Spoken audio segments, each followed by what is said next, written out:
Next time on Preps. Fox is doing a documentary on me, along with some other players in Chicago. It felt funny having a camera in your face all the time.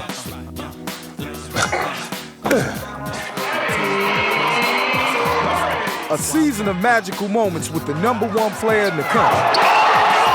His family. Oh, he gonna act shy. You wanna act, that's all right. Yeah, okay. And his friends. We thought he was a punk because he was on the floor playing with a choo-choo train, and he was like 6'9". On the next Preps. I'm the king of the black top, cooping half-court shots. I come correct, your stats are whack compared to points that I drop. I play to win, and I'm playing for keeps. I'm keeping my game tight and fulfilling my hoop dreams. Real kids. I'm Eddie Curry, senior, Thornwood High. Real dreams. I'm Kyle Kleckner, senior, Downers Grove North High School. Real life. I'm Sean Dockery, junior, Julian High. These are the real stories of Preps, Chicago hoops.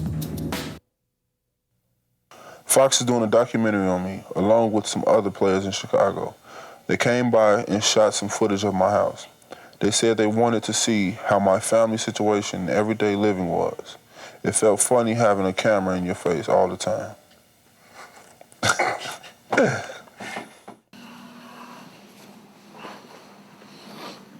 Our cameras have been in Eddie's face for an entire season. A face the nation has come to know as the 6'11", 290-pound center of the Thornwood Thunderbirds. One of the best players in the country. Got this one like sophomore year, The Truth. And I took that off for, I think it was A Few Good Men. I mean, I took it off from when he said, you couldn't handle the truth. That's what I try to play like that, like people can't handle me or whatever. I got this sophomore year when I started going with my girlfriend. It says Corey. It says Beast Among Men. It's a gargoyle standing on top of a basketball. And it pretty much speaks for itself. When I'm on the court, it feels like I'm the beast and I'm just playing against men.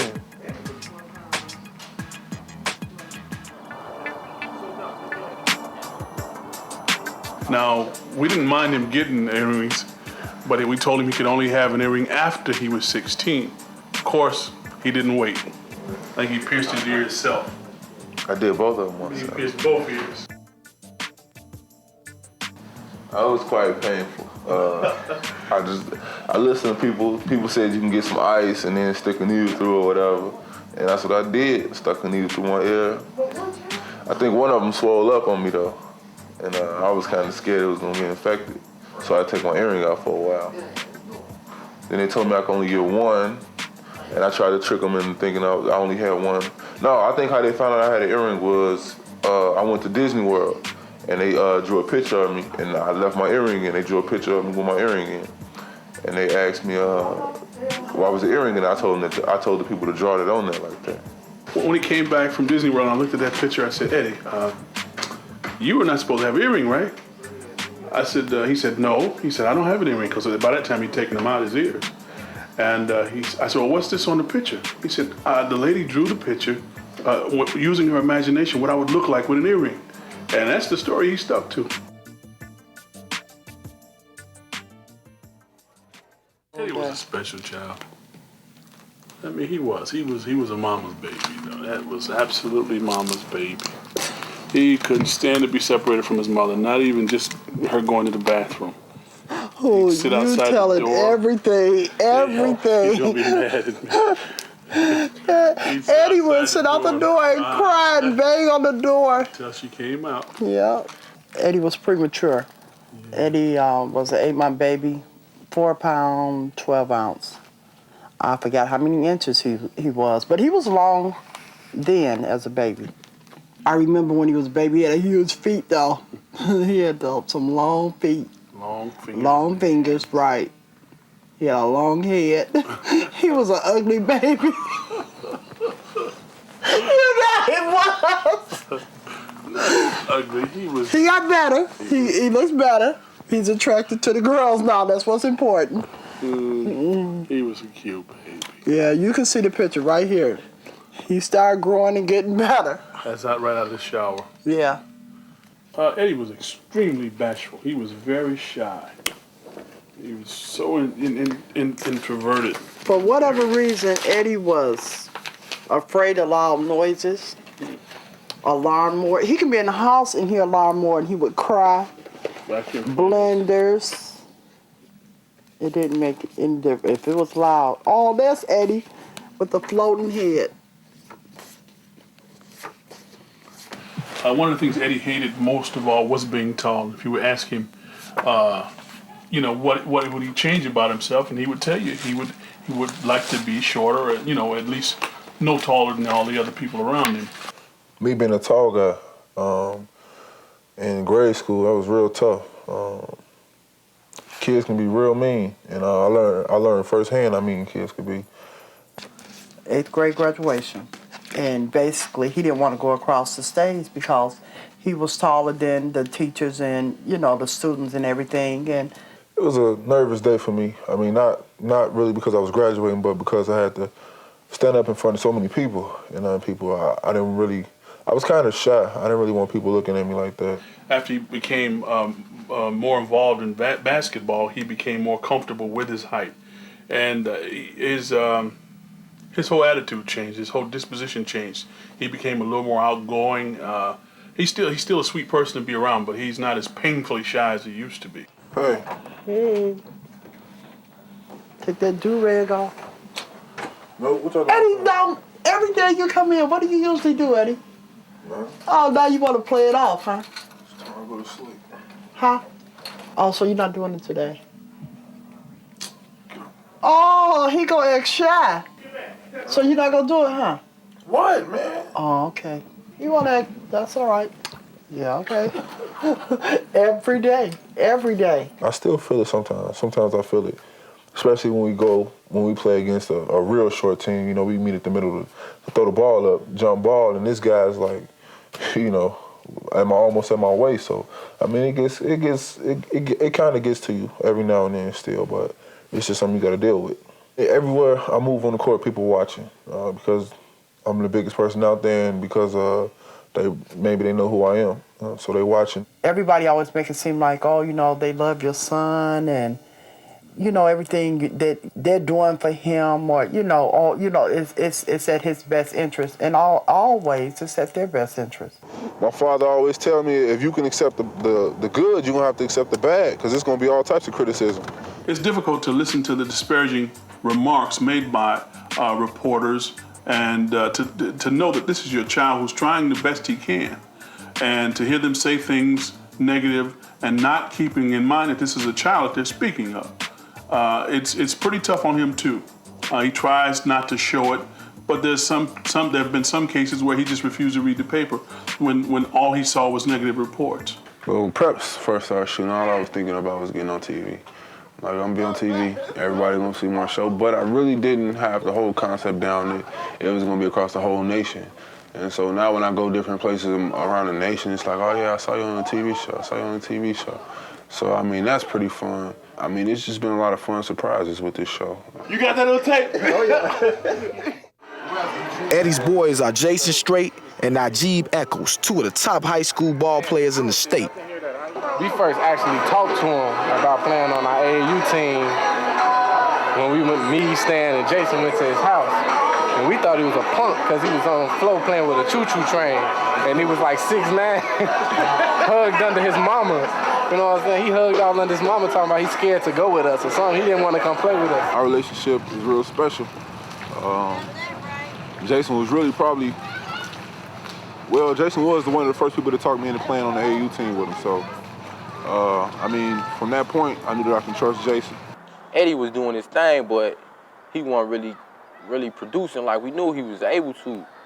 So I ghetto on him, you know what I'm saying? I told him, man, you a punk, man. What is you doing? You know what I'm saying? You got to do your thing, man. We just made him mad, you know what I'm saying? We brung out the best in him that day. And that day, no joke, he scored 36 points and had like 14, 15 rebounds. And the very first play of the game, he got a windmill dunk.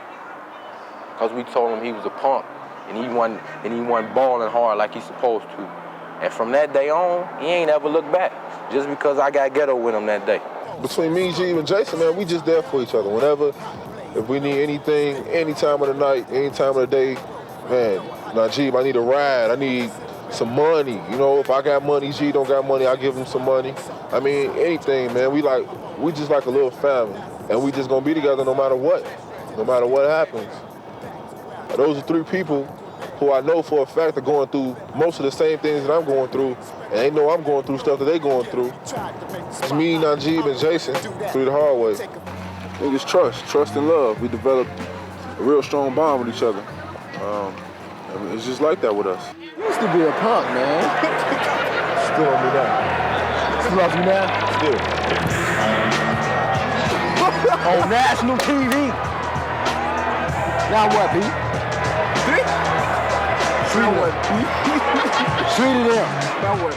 Careful, Jason. The big man's about to start tripping. I'm sorry, baby. Now what? I know you're gonna I'm sorry, man. No, man.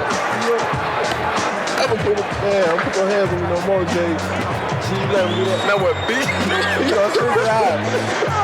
Hi, Mr. Eddie Curry. Can I get your signature? Being with Eddie, man, it's like being with Puff Daddy or somebody, man, like some pop star or something. So he get most of the attention, man, but it's nice, and I enjoy being with him, and I enjoy being around him. I have for autograph every day. You don't give me no autograph.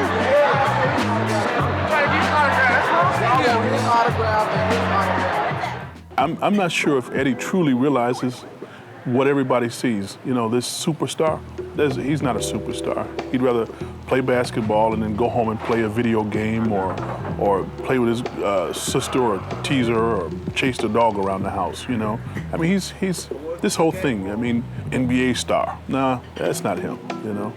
And I hope he stays this way, so grounded and down to earth and just take all this stuff in stride, all this fame and notoriety, and just take it in stride. Just, you know, see it for what it is. Because the way my life is, it's kind of like you kind of forced to grow up real fast, and you miss some key things in between. But he tries to fill in those blanks and to make sure that I'm just coming up the right way. You have to be the father first, and if you strive to be a friend, sometimes there are a lot of things you won't do that's not popular with your child because you want to retain a friendship, and that's a mistake. So we about to go to Nicky's. I'd rather you all just order something and stay here. What? There's too many of you all to be going somewhere. We're just going to Nicky's, Daddy. No, you're asking for trouble. Give me some money. No, you have to be a father, and you have to do the unpopular things. You have to ground your child when it's not doing right, or take away the keys, or whatever it is.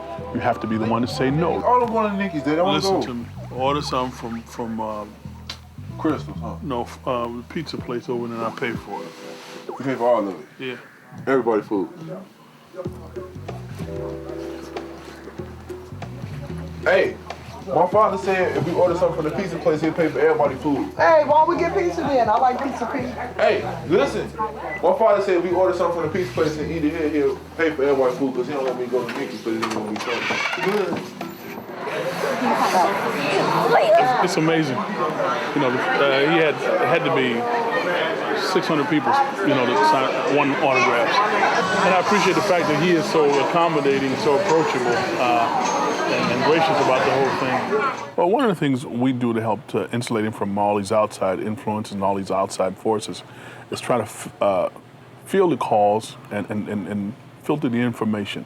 Some things he just, there's no point in him even knowing about. Right here. Hold on just a minute. Some guy with get a rich quick scheme, or want an investor or something, and so we deal with it day to day. There's a saying: you can't cheat an honest man, and if he's honest, he'll never have to worry about being cheated, because he's not looking for something for nothing, and he understands that everything in life has a price. Gotta go kick it with Q and Darius, some other players that we know that we cool with. We about to go talk to them for a minute, see what's up with them, you know what I'm saying?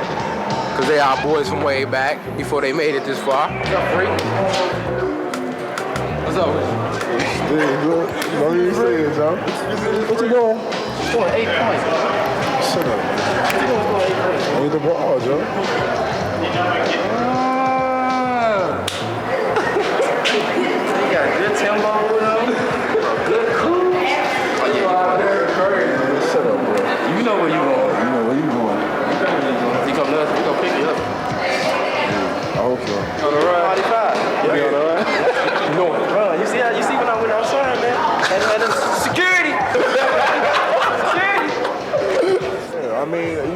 how small the world it is. The person you grew up playing basketball with could be the next millionaire.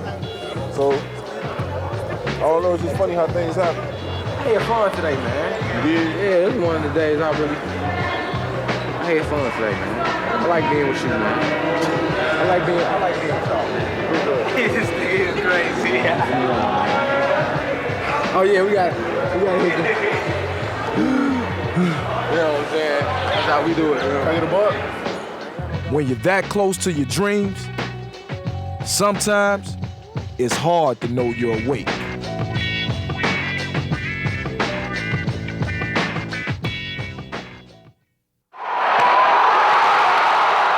I think that when people think of Thornwood, they think of me as, being a leader of this team. But I mean, I'm really not too much of a vocal leader on this team. I mean, because my team, they do pretty much everything they're supposed to do. I mean, I try to lead by example. I try not to say too much to them. With the team that we have, if something needs to be said, it's going to get said. If it needs to get done, it's going to get done.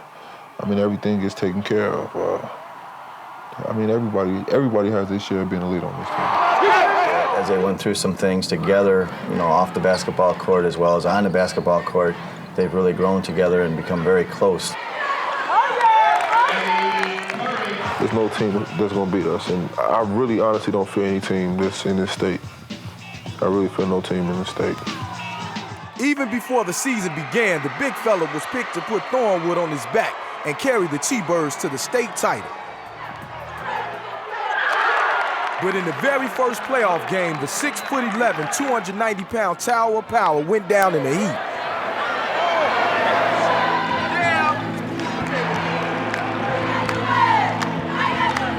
After sitting down for so long during halftime, I came back and it was just killing me the whole second half. And each time I went to the bench and came back out, it was hurting worse. And after the game went downstairs, I just couldn't take it. I mean, it was just unbearable, so I had to get my ankle iced and can't really walk on it now. How's your boyfriend's friend? I hope Eddie feeling okay and he go back to his day. Cool. Nobody understood what you just said.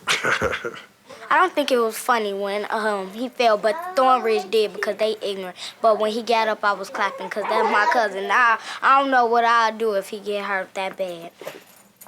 Oh, that's so sweet. But the big man wasn't gonna let a twisted ankle stop him. His heart was bigger than his hurt. We want state tickets. We want state tickets. We want Eddie took Thornwood to the state title game.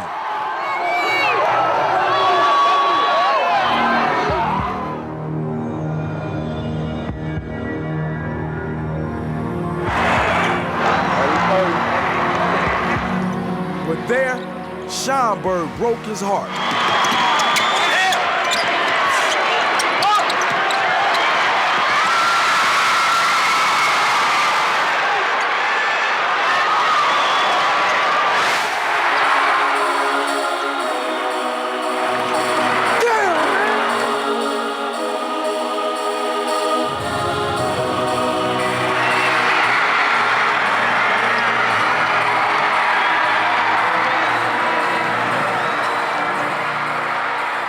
That was real tough for me to lose that game. I felt that I did everything in my power to win, and still we came up short.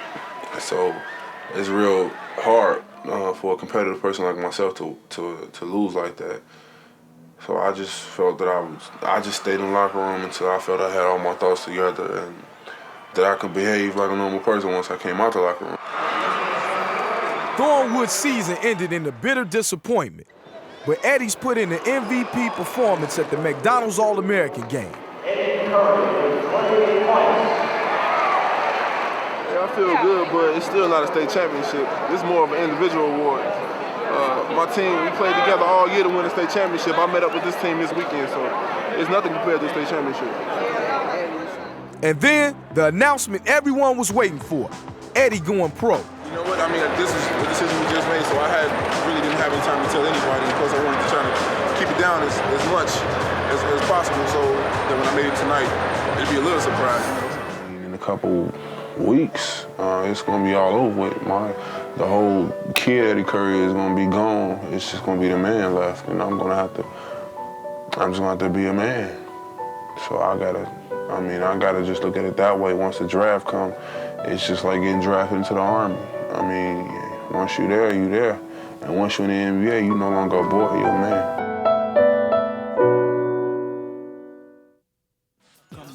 Coming up on Preps, the fellas get together for one last goodbye.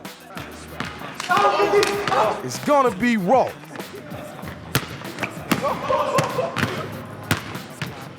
The season finale of Prep Chicago Hoops.